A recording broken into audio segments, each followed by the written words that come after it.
Shalom Jemaat Tuhan, pada PIK kali ini saya memberikan tema Tuhan menyediakan yang terambil dari Kejadian 22 ayat 14. Mari kita berdoa. Mohon Roh Kudus, Roh Hikmat membimbing hamba-Mu dalam menyampaikan firman, dan tolong setiap kami yang menonton dan mendengarnya, kami dibimbing oleh Roh Kudus, Roh yang sama, yaitu Roh kebenaran.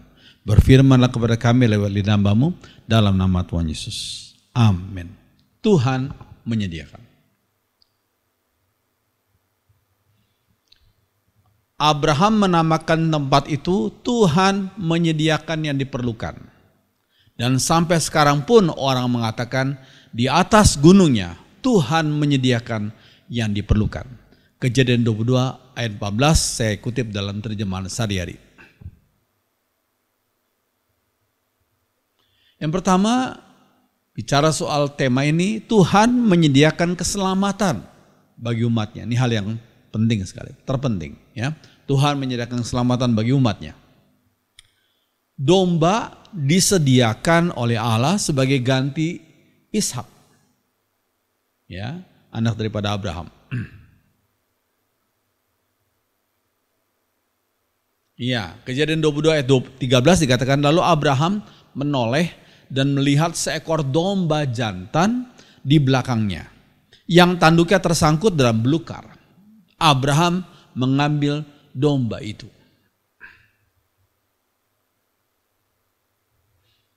Tidak mungkin Allah sungguh-sungguh meminta Abraham untuk menyembelih Ishak. Kenapa? Tidak mungkin Allah sungguh-sungguh meminta Abraham menyembelih Ishak. Bandingkan Imamat 18 ayat 21. Mengapa saya katakan demikian? Iya. Lihat Imamat 18 ayat 21 dikatakan, jangan menyerahkan salah seorang anakmu untuk dikurbankan dalam pemujaan Moloch, karena perbuatan itu menghina nama Allah Tuhanmu. Jadi para penyembah dewa Moloch itu mempersembahkan anak mereka, bayi mereka. Dan tindakan itu adalah sama dengan menghina nama Allah Tuhan. Jadi tidak mungkin Allah sungguh-sungguh meminta Abraham untuk menyembelih Ishak. Itu kan yang biasa dilakukan oleh para penyembah dewa Moloch. Ya. Nah, Tuhan tidak akan bertentangan dengan firman-Nya secara keseluruhan. Ya, kita sudah baca tadi, Tuhan melarang orang-orang Israel untuk mempersembahkan korban anak manusia ya. Seperti yang dilakukan oleh para penyembah dewa Moloch. Jadi padahal Tuhan berkata kepada Abraham untuk mempersembahkan Ishak. Jadi sebenarnya itu Tuhan tidak akan bertentangan dengan firman-Nya secara keseluruhan. Ya, perintah Tuhan kepada Abraham hanya untuk menguji ketaatan Abraham. Ini penting. Hanya untuk menguji ketaatan Abraham. Berkat luar biasa karena Abraham taat. Allah memberkati Abraham dengan luar biasa karena ketaatan daripada Abraham. Ya. Kejadian 22 ayat 16 sampai 17 dikatakan, Tuhan berkata, aku bersumpah demi namaku sendiri. Kalau manusia bersumpah demi sesuatu yang ilahi ya. Kalau Allah bersumpah demi siapa? Demi namanya sendiri. Karena engkau telah melakukan hal ini dan tidak menolak untuk menyerahkan anakmu yang tunggal itu kepadaku.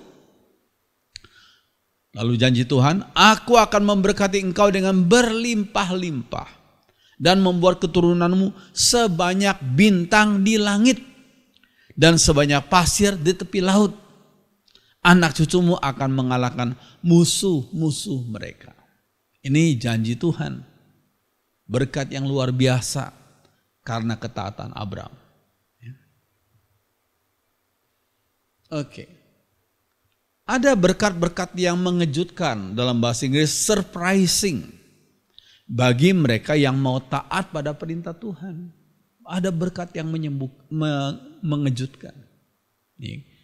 Kita membaca dalam 1 Korintus 2 ayat 9. Tetapi seperti ada tertulis, apa yang gak pernah dilihat oleh mata, yang tidak pernah didengar oleh telinga dan yang tidak pernah timbul dalam hati manusia. Semua yang disediakan Allah untuk mereka yang mengasihi Dia. Bayangkan, yang tidak pernah dilihat oleh mata, nggak pernah didengar oleh telinga, yang tidak pernah timbul dalam hati manusia. Semua itu, hal-hal yang surprising itu, disediakan oleh Allah untuk mereka yang mengasihi Dia. Puji Tuhan. Pertanyaannya, siapa? Kriteria macam apa yang disebut dengan orang yang mengasihi Tuhan? Yohanes 14 ayat 15 menjawabnya. Jikalau kamu mengasihi aku, kamu akan menuruti segala perintahku. Ya, kamu akan menuruti segala perintahku. Itulah ciri khas orang yang mengasihi Tuhan, yaitu mentaati perintah Tuhan. Iya. Kita bandingkan lagi. Tuhan itu mengirim para orang Majus dari Irak loh, untuk datang menyembah anak-anak Yesus di Bethlehem waktu itu. Dan mereka memberi emas, kemenyan dan mur. Itu orang Majus ya. Mereka berjalan berapa kilometer ya dari Irak ke Bethlehem? Saya ambil dari komputer, dari internet. Ya, dikatakan ada sekitar 1156 kilometer dari Irak ke Bethlehem. Jadi kalau dengan unta mereka per hari bisa berjalan 35 kilometer, sehingga dibutuhkan 34 hari. Tidak main-main nih, 1 bulan lebih ya, 34 hari bagi para orang Majus untuk menjelajah dari Irak ke Bethlehem untuk bertemu dengan sang bayi Yesus itu. Luar biasa ya, pengorbanan yang luar biasa dari orang Majus itu. Dan ketika mereka sampai bertemu dengan bayi Yesus, mereka mempersembahkan emas, kemenyan dan mur. Iya, emas, kemenyan dan mur sebenarnya tanpa mereka sadari orang Majus itu, persembahan mereka yaitu berupa emas, kemenyan dan mur itu dipakai kemudian sebagai ongkos perjalanan Yusuf dan Maria. Ini namanya providensia Allah. Ya, Allah tahu di depan ada tantangan yang besar. Ya, Raja Herodes akan membunuh bayi-bayi yang di bawah 2 tahun di Bethlehem. Ya, Allah yang sudah tahu apa yang terjadi di depan, Tuhan sudah sediakan dari persembahan orang Majus itu, emas, kemenyan dan mur, sebagai ongkos perjalanan Yusuf dan Maria berjalan sekitar 400 km dari Bethlehem ke Kairo. Dari Bethlehem ke Kairo. Ya. Jadi ini sebagai ongkos kehidupan mereka juga di Mesir, selama di Mesir. Ya, Tuhan tuh Maha tahu kebutuhan kita dan Tuhan sudah sediakan jauh-jauh hari. Tuhan sudah sediakan tepat pada waktunya. Gak pernah terlambat. Berkat Tuhan tuh gak pernah terlambat. Ya, Tuhan tahu di depan ada tantangan besar, Tuhan sudah sediakan berkat ya di muka. Ya, sebelum Yusuf dan Maria melakukan perjalanan yang jauh itu. Ya. Oke. Providensia Allah tidak pernah terlambat. Walaupun sebagian orang menyebutnya mepet waktunya. Sepertinya kok mepet waktunya, tapi providensia Allah, pemeliharaan Allah itu tidak pernah terlambat. Ya. Matius 2 ayat 13-14. Setelah ahli-ahli bintang itu berangkat, malaikat Tuhan menampakkan diri kepada Yusuf dalam mimpi. Malaikat itu berkata, Herodes bermaksud mencari anak itu untuk membunuh dia. Karena itu bangunlah, bawalah anak itu dengan ibunya mengungsi ke Mesir. Tinggallah di sana sampai aku berbicara lagi kepadamu. Yusuf bangun dan malam itu juga ia membawa anak itu dengan ibunya mengungsi ke Mesir. Jadi Tuhan sudah sediakan tepat pada waktunya. Luar biasa ya. Oke. Kembali kepada Ishak. Ya, domba pengganti Ishak itu lambang daripada Yesus yang dikorbankan kemudian. Ya, Tuhan Yesus salah satu sebutan bagi beliau adalah Sang Anak Domba Allah. Lihat Yohanes 1 ayat 29, Sang Anak Domba Allah. Pada keesokan harinya Yohanes Pembaptis melihat Yesus datang kepadanya dan ia berkata, lihatlah anak domba. Dalam bahasa Inggris, Lamb, anak domba Allah yang menghapus dosa dunia. Lamb. Ya. Oke. Walaupun yang dipersembahkan oleh Abraham waktu itu bukanlah a lamb tapi a ram, domba jantan yang dewasa, bukan a lamb tapi a ram. Kenapa demikian? Ya, mungkin karena Abraham sedang berada di gunung, dikatakan di atas gunung ya. Sehingga anak domba atau a lamb itu sulit naik ke tempat itu. Tapi a ram, domba jantan yang dewasa bisa naik ke tempat itu. Ya, itu mungkin alasannya seperti itu. Ya. Oke. Tuhan menyediakan dalam hal apa? Yang kedua, Tuhan menyediakan kebutuhan jasmani bagi umatnya. Kebutuhan jasmani bagi umatnya. Setelah umat Israel dibebaskan dari perbudakan di Mesir, lebih dari 2 juta umatnya berada di padang gurun. Itu nggak main-main loh.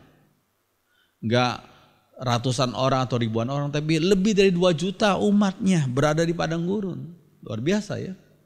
Bagaimana mereka bisa bertahan selama 40 tahun? Mereka tidak bercocok tanam, ya.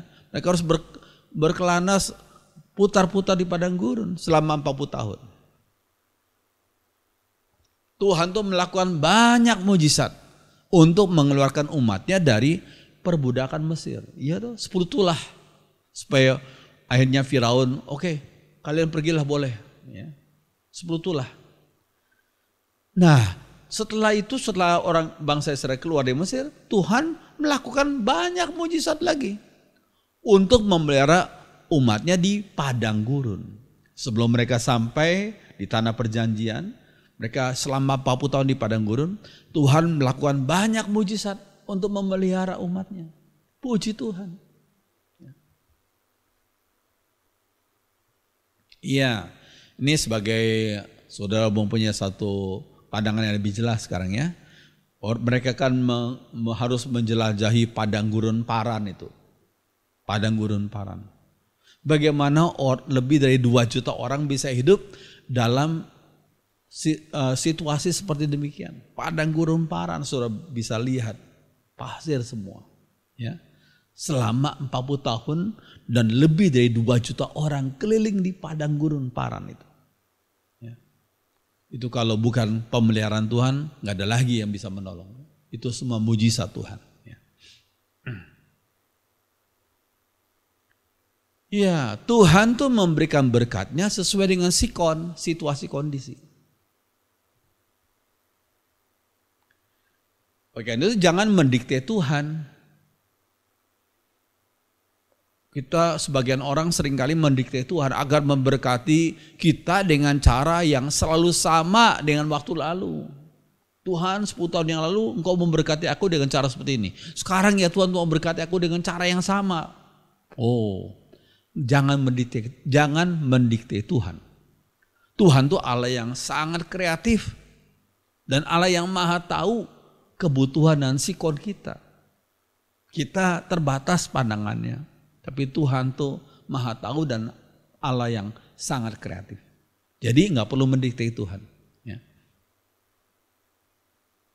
Dalam perjalanan di padang gurun, mereka tidak bisa bercocok tanam. Sehingga Tuhan memberikan mana setiap hari. Sebelum sinar matahari terbit, Tuhan sudah turunkan mana bersama dengan embun pagi. Jadi mereka harus rajin juga. Nggak boleh bangun terlambat. Mananya sudah lumer nanti, ya. Jadi Tuhan berkati mereka dengan cara yang nggak pernah diduga. Ya. Mana itu dari kata Ibrani yaitu manhu. Manhu itu mempunyai arti what is it? Apa itu? What is it? Itu manhu. Ya. Mana diturunkan dari surga bersama dengan embun turun sebelum sinar matahari terbit. Jadi umat saya seperti yang saya tadi katakan, umat Israel harus rajin bangun pagi supaya bisa mendapatkan mana. Iya. Turunnya mana tidak pernah terjadi sebelumnya, nggak pernah. Dalam sejarah orang Israel, dalam sejarah manusia secara keseluruhan pun nggak pernah terjadi sebelumnya.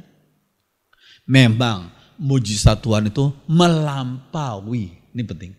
Mujizat Tuhan melampaui pengalaman manusia. Contohnya apa? Ya mana itu? Mujizat Tuhan melampaui pengalaman manusia. Puji Tuhan. Oke. Keluaran 16 ayat 31. Umat Israel menyebutkan namanya mana. Warnanya itu putih seperti ketumbar. Ya, seperti gambar nih saya berikan contoh gambar ketumbar. Dan rasa mana itu seperti rasa kue madu. Delicious as wafers made with honey. Ya, enak. Ya, seperti wafer yang terbuat dari dari madu. Ya. Terus kalian, itulah kita tidak bisa menjelaskan lebih dalam lagi ya. Tapi ini mungkin bisa menolong saudara untuk bisa mempunyai penggambaran tentang mana itu. Ya, oke. Warnanya putih seperti ketumbar. Oke. Tuhan kemudian bukan hanya memberikan mana, Tuhan juga tahu bahwa kita manusia perlu air. Tapi bagaimana bisa mendapatkan air di padang gurun? Ya, Tuhan tuh Allah yang penuh dengan mujizat. Tuhan bisa mengeluarkan air dari gunung batu. Bayangkan, gunung batu bisa mengeluarkan air yang diminum oleh umat Israel yang jumlahnya lebih dari 2 juta orang. Jadi sudah bisa bayangkan berapa banyaknya air yang keluar dari gunung batu itu. Bilangan 20 ayat 8. Dan di depan mereka semua engkau harus berkata kepada bukit batu yang ada di situ agar memancurkan air. Bukit batu. Demikianlah engkau mengeluarkan air dari bukit batu itu supaya rakyat dan ternak mereka dapat minum. Jangan bersungut-sungut kepada Tuhan. Berharap saja kepada Tuhan. Tuhan bisa melakukan mujizat yang Dia kehendaki. Gak perlu kita atur Tuhan. Dan memang kita gak bisa atur Tuhan. Tuhan bisa melakukan apa saja yang Beliau kehendaki. Amin. Ya. Nah, ini juga tidak pernah terjadi sebelumnya. Mujizat Tuhan melampaui sejarah. Ya, melampaui pengalaman hidup manusia. Iya. Ketika mereka butuh makan daging, Tuhan mendatangkan sangat banyak burung puyuh. Sudah bisa bayangkan, untuk memberi makan lebih dari 2 juta orang Israel, Tuhan datangkan burung puyuh yang begitu banyak. Burung puyuh terbang rendah sehingga mereka gampang dipukul dan mereka bisa ditangkap dan dimasak oleh orang-orang Israel. Ya. Mujizat Tuhan memang melampaui pengalaman manusia. Oke. Mana diturunkan selama 40 tahun sampai mereka di Gilgal. Saudara lihat ya petanya. Gilgal tuh pas di atasnya kota Yeriko. Ya. Ketika mereka sampai di Gilgal, maka mana selesai sudah. Jadi mereka sudah sampai di negeri perjanjian. Yosua 5 ayat 10 sampai 12. Sementara berkemah di Gilgal di dataran dekat Yeriko, umat Israel merayakan Paskah pada sore hari tanggal 14 bulan itu. Besoknya untuk pertama kalinya mereka makan makanan hasil negeri Kanaan. Pertama kali. Yaitu roti nggak beragi dan gandum panggang. Ya, pada hari itu juga mana tidak lagi jatuh dari langit. Ya, selama 40 tahun. Tuhan sediakan berkat sesuai dengan sikon yang cocok dengan kebutuhan umatnya. Nah, jika Tuhan stop satu berkat, pasti Tuhan sudah sediakan penggantinya yang relevan. yang sesuai dengan kebutuhan kita, yang relevan bagi kebutuhan dan kondisi umatnya. Puji Tuhan, haleluya. Di negeri perjanjian mereka harus lakukan tugas mereka bercocok tanam, jadi jangan malas. Karena mereka nggak perlu lagi berkelana kemana-mana, ya. Mereka sudah menetap di negeri perjanjian, sehingga mereka harus melakukan bagian mereka. Do your part, kerjakan bagianmu, and let God do His part, dan biarlah Allah mengerjakan bagian Dia. Kerjakan bagianmu, jadi jangan malas, ya. Di negeri perjanjian mereka harus melakukan tugas mereka bercocok tanam. Tuhan memberikan berkat berupa apa?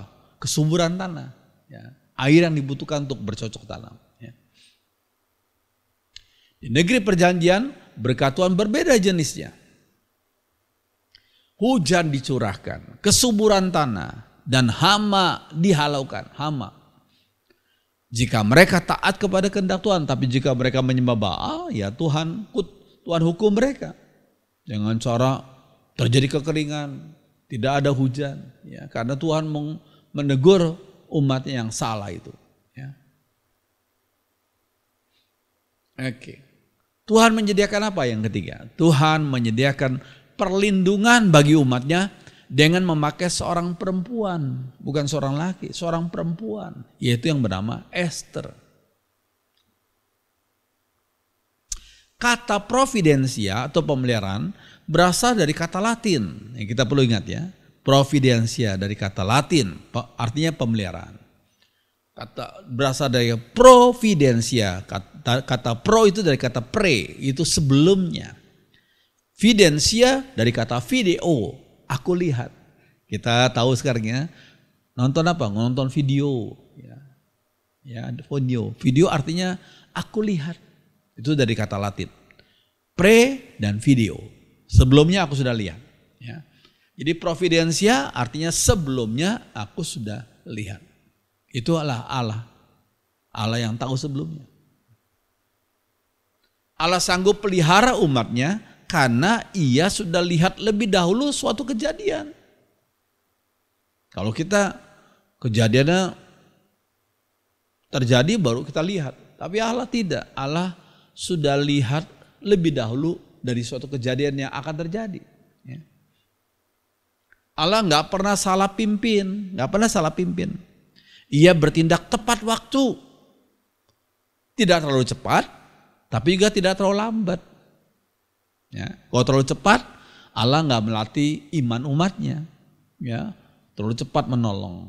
Seperti seorang orang tua mengajari anaknya untuk berjalan.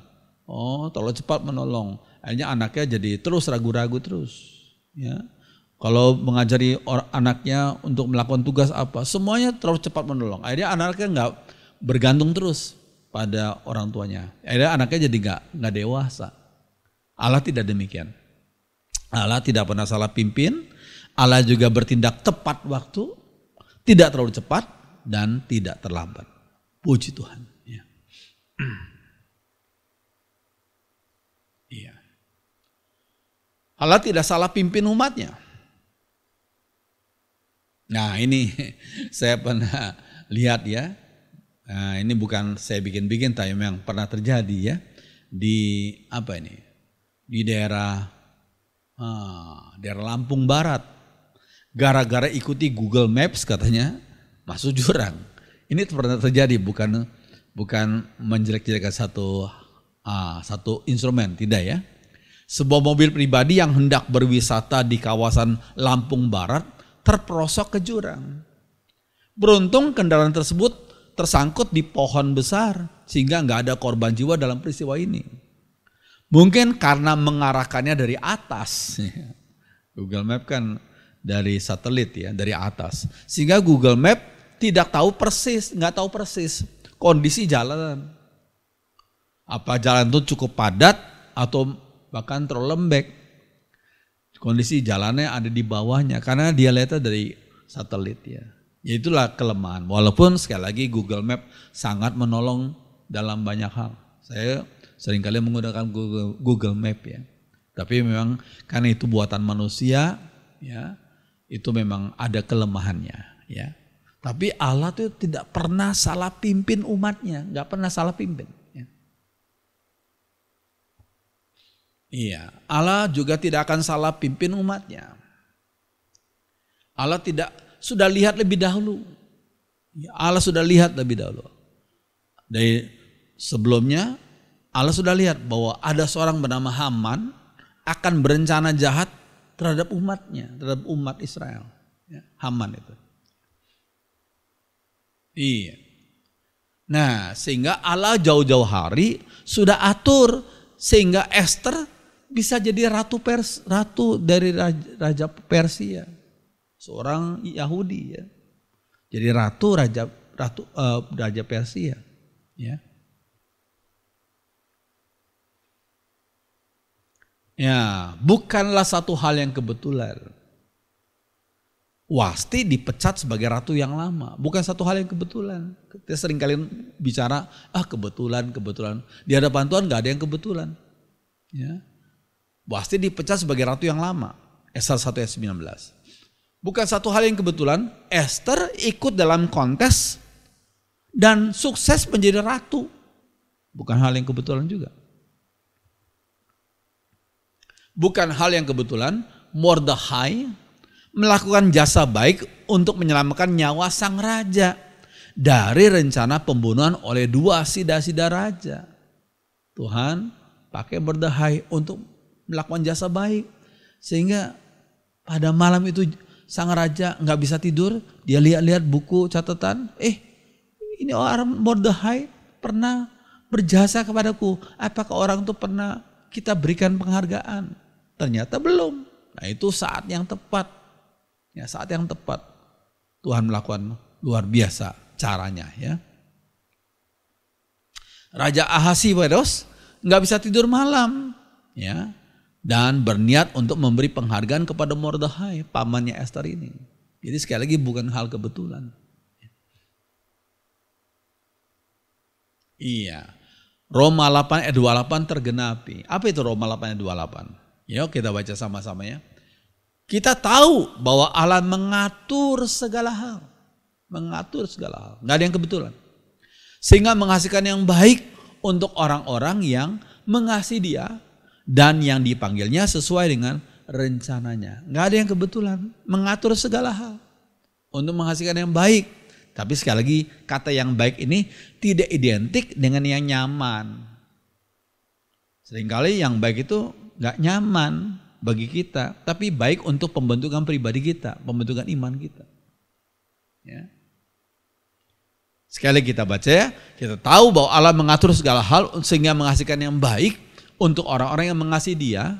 Ya, siapakah yang mengasihi Dia? Yang taat pada firman-Nya, yang taat pada perintahnya, dan yang dipanggilnya sesuai dengan rencana Tuhan. Puji Tuhan. Ya. Prinsip penting yang umat Tuhan perlu lakukan apa? Prinsip penting yang umat Tuhan perlu lakukan.